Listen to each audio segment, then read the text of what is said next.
Hello friends, welcome to my channel. இன்றைக்கி நம்ம சேனலில் டேஸ்டான நாட்டுக்கோழி பிரியாணி தான் பார்க்க போகிறோம். அதுக்கு முன்னாடி நம்ம சேனலை சப்ஸ்கிரைப் பண்ணாதவங்க சப்ஸ்கிரைப் பண்ணிக்கோங்க. கூடவே பெல் ஐக்கானையும் ப்ரெஸ் பண்ணிக்கோங்க.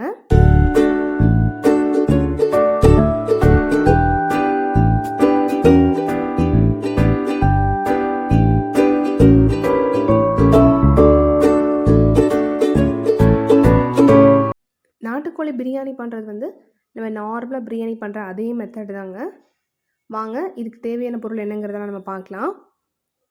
நான் நாட்டுக்கோழி பிரியாணி பண்ணுறதுக்கு இங்கே கொஞ்சம் நாட்டுக்கோழி கழுவி எடுத்து வச்சுருக்கிறேங்க. இந்த மாதிரி கொஞ்சம் பெரிய பெரிய பீசஸாக போட்டுக்கோங்க. ரொம்ப பெருசாகவும் இல்லை, மீடியம் சைஸாக போட்டுக்கலாங்க. கொஞ்சம் ஃப்ளஷ்ஷாக எடுத்துக்கிட்டிங்கன்னா நல்லாயிருக்கும், எலும்பு இல்லாமல். இந்த மாதிரி எடுத்து வாஷ் பண்ணி வச்சுருக்கிறேன். இங்கே சீரக சம்பா அரிசியிலேருந்து இன்றைக்கி நான் செய்ய போகிறேன். நான் ஒரு 2 டம்ளர் அரிசி, 2 டம்ளர்னால் ஒரு டம்ளர் ஒரு 150 கிராம்ஸ் இருக்குன்னு வச்சுக்கோங்க. 300 கிராம்ஸ் ரைஸ் எடுத்துருக்கிறேன். அது ஒரு 20 மினிட்ஸ் ஊறினா போதும். வதக்கிறதுக்கு வெங்காயம், மல்லித்தலை, புதினா ரெண்டுமே பொடிசாக கட் பண்ணியிருக்கிறேனுங்க.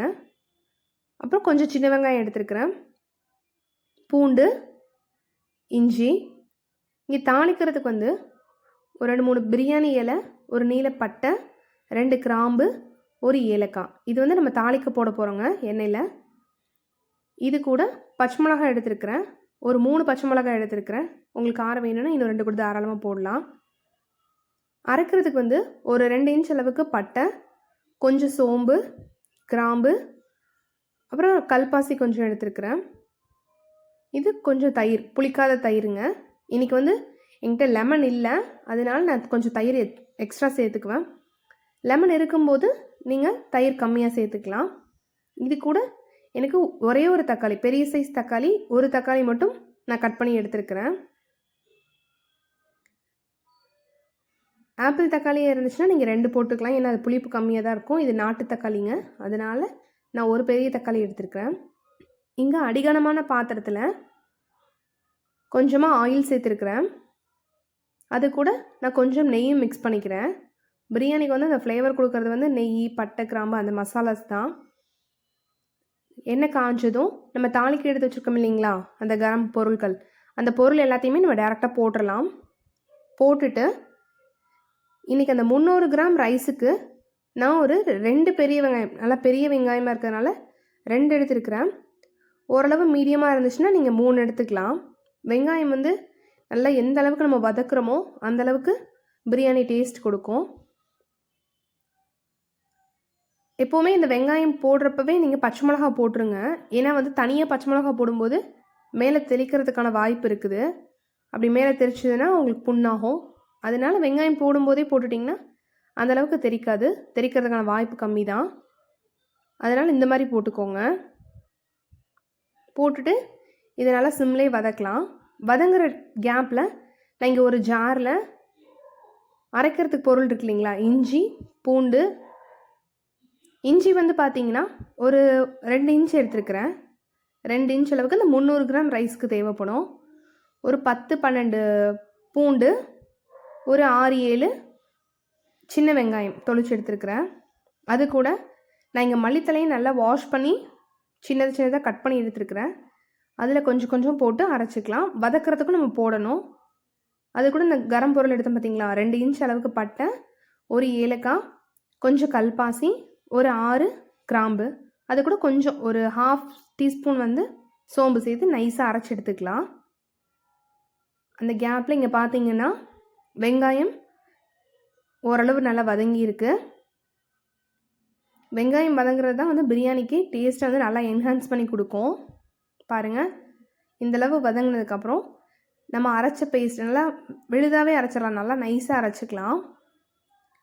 அரைச்சிட்டு அதை இந்த வெங்காயத்து கூட மிக்ஸ் பண்ணி நல்லா ஸ்லோ ஃப்ளேமில் வச்சுக்கோங்க. ஏன்னா இஞ்சி பூண்டு டக்குன்னு அடியில் ஒட்ட ஆரம்பிச்சிடும். லைட்டாக கருகுச்சுன்னா அந்த ஹோல் பிரியாணிலையுமே அந்த கருகுன ஃப்ளேவர் இருக்கும். அதனால் சிம்லேயே வச்சிட்டிங்கன்னா உங்களுக்கு நல்லாயிருக்கும். நம்ம நீங்கள் நாட்டுக்கோழியில் தான் பண்ணுறோம் அப்படிங்கிறதுனால தனியாக வேக வைக்கணும் அப்படிங்கிற அவசியம் இல்லை. இது கூடவே போட்டு நம்ம வதக்கிக்கலாம். நீங்கள் மட்டன் பிரியாணி பண்ணும்போது மட்டனை தனியாக வேக வச்சு எடுத்துக்கோங்க. பாருங்கள், நம்ம போட்ட அந்த பேஸ்ட் வந்து எந்த அளவுக்கு நல்லா ஸ்லோ ஃப்ளேமை வச்சதுனால நல்லா கலர் சேஞ்ச் ஆகி பச்சை வாசனையெல்லாம் நல்லா கொஞ்சம் போயாச்சுங்க. இப்போ இந்த ஸ்டேஜில் நான் ஒரு தக்காளி கட் பண்ணி எடுத்துருக்கிறேன், அதை இது கூட சேர்த்துக்கலாம். மறுபடியும் சொல்கிறேங்க, ஆப்பிள் தக்காளினா 2 தாராளமாக போடலாம். நான் நாட்டு தக்காளிங்கிறனால ஒரே ஒரு தக்காளி தான் எடுத்துருக்கிறேன். ஏன்னா இன்றைக்கி நம்ம கொஞ்சம் தயிரும் சேர்க்குறோம். பிரியாணிக்கு வந்து தயிர் சேர்த்தா தான் வந்து சாப்பாடு நல்லா உதிரி உதிரியாக டேஸ்ட்டாக இருக்கும். பாருங்கள், இதையும் நல்லா ஸ்லோ ஃப்ளேம் ஆயில் இப்போவே நல்லா எப்படி விட்டு வருது பார்த்தீங்களா? நல்லா கலரி விடுக்கலாம். ஸ்லோலே பண்ணுங்கள். நம்ம கேஸ் ஸ்டவ்வில் பண்ணுறத விட எப்போவுமே இந்த ஓப்பனில் பண்ணும்போது பிரியாணியோட டேஸ்ட் வந்து ரொம்ப நல்லாயிருக்கும். உங்களுக்கு சான்ஸ் கிடச்சிச்சின்னா அந்த மாதிரி ட்ரை பண்ணுங்கள். நான் இன்றைக்கி கேஸ் ஸ்டவ்வில் தான் பண்ணுறேன். இப்போ நாட்டுக்கோழி வந்து நல்லா கழுவி வச்சுருக்கிறேன். எப்போவுமே சொல்லுவாங்க பிரியாணிக்கு வந்து ஈக்குவல் குவான்டிட்டியில் வந்து நான்வெஜ்ஜோ வெஜ்ஜோ போடும்போது பிரியாணி வந்து நல்லாயிருக்கும் அப்படின்னு. இப்போ 1/2 கிலோ அரிசினா 1/2 கிலோ மட்டன் போடலாம், 1/2 கிலோ சிக்கன் போடலாம், அப்போ தான் நல்லாயிருக்கும்பாங்க. ஆனால் நான் அந்தளவுக்குலாம் எடுக்கலைங்க. ஒரு 300 கிராமுக்கு வந்து 1/4 கிலோவுக்கு கம்மியாக தான் எடுத்துருக்கிறேன். அதையும் நல்லா சிம்லேயே வச்சு வதக்கி விடுங்க. நான் மசாலாஸ் போட்டது வந்து வீடியோவில் கவர் ஆகலைங்க. அந்த மசாலாஸ் வந்து என்னென்ன போட்டிருக்கேன்னு பார்த்தீங்கன்னா, மிளகாய்த்தூள், தனியாத்தூள், இது 2 மட்டும்தான் தூள் சேர்த்துருக்குறேன். மிளகாத்தூள் வந்து பச்சை மிளகாய் போட்டிருக்குறோம். உங்களுக்கு காரத்துக்கு தகுந்த அளவு நீங்கள் மிளகாத்தூள் சேர்த்துக்கோங்க. ஏன்னா அது வீடியோவில் நான் கவர் பண்ணல, சாரி, கோச்சுக்காதீங்க. தனியாத்தூள் வந்து எப்போவுமே இது 1 ஸ்பூன் போட்டிங்கன்னா அது 2 ஸ்பூன் போடுங்க. காரம் பார்த்துட்டு கூட நீங்கள் மறுபடியும் தண்ணி கொதிக்கும் போது மிளகாத்தூள் ஆட் பண்ணிக்கலாம். காரமாக போயிடுச்சுன்னா ரொம்ப கஷ்டம். வீட்டில் குழந்தைங்களாம் இருந்தாங்கன்னா காரம் கம்மியாக போட்டுக்கோங்க. இப்போ இந்த தயிர் எடுத்து வச்சுருக்கோம் இல்லைங்களா, அதையும் போட்டு நல்லா கிளறி விடலாம். கிளறி விட்டு சிம்லேயே வச்சிட்டிங்கன்னா மறுபடியும் இந்த ஓரங்கள் எல்லாமே நல்லா ஆயில் விட்டு வரும். சிக்கனும் வந்து கொஞ்சம் ஸ்பான்ஜியாக நல்லா டெண்டராக குக் ஆகிக்கும். மேக்ஸிமம் நம்ம ப்ராய்லர் சிக்கன் அவாய்ட் பண்ணிவிட்டு நாட்டுக்கோழி நம்ம மாறுறது வந்து ரொம்ப ஹெல்த்துக்கு நல்லதுங்க. குழந்தைங்களுக்கு எல்லாமே ப்ராய்லர் கொடுக்குறத விட நாட்டுக்கோழி கொடுத்து பழகுங்க, அதுதான் நல்லது. இப்போ டேஸ்ட்டுக்கு தகுந்த அளவு நீங்கள் உப்பு சேர்த்துக்கலாம். பாருங்கள், நல்லா ஓரங்கள் எல்லாமே எண்ணெய் விட்டு வந்திருக்குது. இப்போ நம்ம கட் பண்ணி வச்சுருக்க புதினா, மல்லித்தழை 2யுமே நான் ஆட் பண்ணிட்டேன். பாருங்கள் எந்த அளவுக்கு நல்லா அப்படியே கிரேவி மாதிரி எவ்வளோ அழகாக வந்திருக்குது பாருங்கள். இந்த ஸ்டேஜில் நம்ம என்ன பண்ணலான்னா, அரிசிக்கு தகுந்த அளவு தண்ணியை மெஷர் பண்ணி எடுத்துக்கலாம். நான் வந்து சீரக சம்பா எடுத்துக்கிறதுனால 1க்கு 1.5 கப் தண்ணி சேர்க்கலாம். இது வந்து நல்ல பழைய அரிசிங்க, நல்ல சாப்பாடு வந்து நல்லா இருக்குது. ஃபஸ்ட் டைம் நான் இதுக்கு முன்னாடி நான் செய்யும்போது நார்மலாக 1க்கு 1.25 கப் எடுக்கும்போது கொஞ்சம் கம்மியாக ஊற்றிட்டேன். விதையாக இருந்தது எனக்கு சாப்பாடு. அதனால எனக்கு இது வந்து 1க்கு 1.5 கப் எடுக்கலாம். அரிசி நீங்கள் வாயில் போட்டு பார்த்தீங்கன்னா ரொம்ப பொறுப்புருண்டு இருந்துச்சுன்னா கொஞ்சம் பழைய அரிசி தான், தாராளமாக 1க்கு 1.5 கப் சேர்த்துக்கலாம். பாஸ்மதி அரிசினா 1க்கு 1 கப்பே போதும். 1 டம்ளர் அரிசிக்கு 1 கப் நீங்கள் தண்ணி சேர்த்தாலே போதும். பாருங்கள் நல்லா கொதிச்சிட்ருக்குது. இந்த ஸ்டேஜில் நீங்கள் உப்பு காரம் எல்லாம் பார்த்துக்கோங்க. உப்பு வேணும்னாலும் ஆட் பண்ணிக்கலாம், காரம் வேணும்னாலும் ஆட் பண்ணிக்கலாம். நான் இங்கே அரிசியை நல்லா தண்ணி வடித்து எடுத்து வச்சுருக்கிறேன் களைஞ்சு. பர்சனலி எனக்கு வந்து பாஸ்மதி ரைஸில் பண்ணுற பிரியாணியை விட சீரக சம்பாவில் பண்ணுற ஃப்ளேவர் வந்து ரொம்ப பிடிக்கும். நான் மேக்ஸிமம் சீரக சம்பா தான் வாங்குவேன்.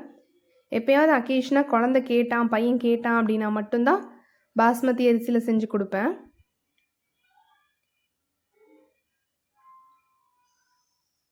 நல்லா கொதிச்சிட்ருக்குது பாருங்கள். இந்த ஸ்டேஜில் நம்ம அரிசி போட்டுட்டு நல்லா அடுப்பை சிம் பண்ணிடலாம். ஏன்னா டக்குன்னு அடி பிடிக்க ஆரம்பிச்சுக்கும். ஃபுல் சிம் பண்ணிவிட்டு அப்படியே விட்டுருங்க. ஏன்னா அரிசி போட்டதுக்கப்புறம் நம்ம ரொம்ப மிக்ஸ் பண்ணிகிட்டே இருந்தோம்னா அரிசி உடஞ்சிரும். அப்புறம் பிரியாணிக்கு வந்து நல்லா இருக்காது, அரிசி உடஞ்சிருக்கும். முழுசாக இருந்தால் தான் நல்லாயிருக்கும். இந்த மாதிரி மூடி போட்டுட்டு அடுப்பை ஃபுல் சிம்மில் வச்சுடுங்க. உங்களால் எவ்வளோ சிம்மில் வைக்க முடியுமோ அந்த சிம்மில் வச்சுடுங்க. பாருங்கள், இப்போ தண்ணி எல்லாமே நல்லா வற்றியாச்சு. ஆனால் அந்த ஒரு ஈரப்பதம் இருக்குது பார்த்தீங்களா, இது போகிறதுக்காக நம்ம தம் போட போகிறோம். என்கிட்ட இன்றைக்கி லெமன் இல்லைங்க.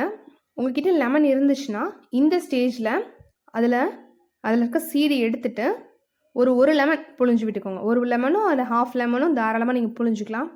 லெமன் புளியும் போது நீங்கள் தயிர் கொஞ்சம் கம்மியாக ஆட் பண்ணிக்கோங்க. லெமன் புளிஞ்சிட்டிங்கன்னா புளிஞ்சிட்டு இந்த மாதிரி ஒரு தோசை தவா எடுத்துக்கோங்க. இந்த மாதிரி உங்கள்கிட்ட ஒரு வெயிட்டான பொருள் இருந்ததுன்னா தோசைக்கல் வச்சுட்டு தோசைக்கல்லை ஃபுல் சிம்மில் வச்சுடுங்க. ஃபுல் சிம்மில் வச்சுட்டு இந்த பிரியாணி டிஷ் பாத்திரத்தை அப்படியே மேலே வச்சுட்டு அதுக்கு மேலே இப்படி வெயிட்டாக இந்த மாதிரி உங்கள்கிட்ட இடிக்கிற கல் அந்த மாதிரி எதுவும் இல்லை அப்படின்னா ஒரு பாத்திரம் நிறைய நல்லா தண்ணி நிறச்சி அதை கூட நீங்கள் அது மேலே வைக்கலாம். அது எதுக்காக வைக்கிறோம் அப்படின்னா அந்த அதில் இருக்க உள்ள ஆவி வந்து வெளியில் போகக்கூடாது. அந்த ப்ரெஷர் வந்து உள்ளே இருக்கும்போது தான் சாப்பாடு நல்லா நம்ம பார்த்தோம் பார்த்தீங்களா, ஒரு மாதிரி தனித்தனியாக இருந்தது இல்லைங்க, தண்ணியெல்லாம் வற்றிட்டு கொஞ்சம் ஈரப்பதம் இருந்தது. அது போயிட்டு நல்லா உதிரி உதிரியாக சாப்பாடு வரணும் அப்படிங்கிறதுக்காக தான். பாருங்கள், உங்களுக்கே டிஃப்ரென்ஸ் தெரியும். இப்போ எப்படி நல்லா உதிரி உதிரியாக வந்திருக்குதுன்னு பாருங்கள். ஒரு சொட்டு கூட ஒரு துளி கூட அடிப்பிடிக்கவே இல்லை. எவ்வளோ நல்லா வந்திருக்குதுன்னு பாருங்கள். வாவ், சூப்பராக வந்திருக்குதுங்க. நல்லா உதிரி உதிரியாக இருக்குது. நான் மறுபடியும் சொல்கிறேன், நீங்கள் மட்டன் பிரியாணி பண்ணும்போது மட்டன் தனியாக ஒரு 2-3 விசில் விட்டுட்டு இதே மெத்தடில் செஞ்சு பாருங்கள், ரொம்ப டேஸ்ட்டாக வரும். இன்றைக்கி நான் இதுக்கு சைட் டிஷ்ஷாக வந்து பெப்பர் சிக்கன் பண்ணியிருக்கிறேன். அந்த பெப்பர் சிக்கன் கூட தான் வச்சு நான் டேஸ்ட் பண்ண போகிறேன். நீங்களும் இதை கண்டிப்பாக ட்ரை பண்ணி பார்த்துட்டு எப்படி இருக்குதுன்னு என் கூட கமெண்ட்ஸில் ஷேர் பண்ணுங்கள். தேங்க்ஸ் ஃபார் வாட்சிங். தேங்க்யூ. பாய்.